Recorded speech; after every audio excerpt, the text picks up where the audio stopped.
مونږ چې نن کوم دا یوت او نوجوانان راغلي دي او سره روان دي ان شاء الله دا چیف سیکورټي چې کومه دوره ده مونږ چې کوم مطالبې دي چې هغه به په دې باندې مونږ منو د پېښور روډ کې چې کوم کندې دي په هغې زمونږ په سلونو نوجوانان زخمیان شو په دې کې ډېر داسې چې هغه ایکسپایر شو او هغه تر اوسه هغې باندې مونږ احتجاج کړی تر اوسه پورې هغه کندې چې کومه ده هغه PK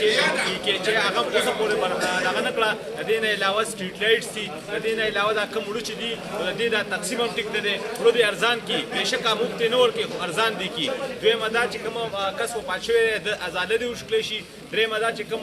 MS د دې نه ټرانسفر شوی دی او جانزیب هغه زموږ د 400 هسپتالونو تباه او برباد کړه او دوی په باعزته طریقې سره ټرانسفر کړه موږ دغه ټرانسفر هم نه منو د ده د احتساب وکړی شي دله سزا ورکړی شي او دې ځای چې څومره د پیسې چې د کړي شي هغې ته ریکورډ وشي درېیمه دا چې دلته کوم د ټیمې اهلکار دي هغې د سره صفایي نه کوي ځای په ځای ګندونه پراته دي مونږ د ټیمو ته هم ویو مونږ چیرمین ته هم ویو چې د دې نه پس به مونږ بیا د کمیټۍ چې کوم ده دغه تهدید د تنخواګانو بیا ضرورت نشته مونږ به د هغې ګېټونه بندوو یا د صفایي وکړي دا ټول ځینې څخه پسخا دي د دې نه علاوه چې کومه زمونږ دغه د زخمیان دي په دغه بل په دغه کې د هغې د مزاله وکړی شي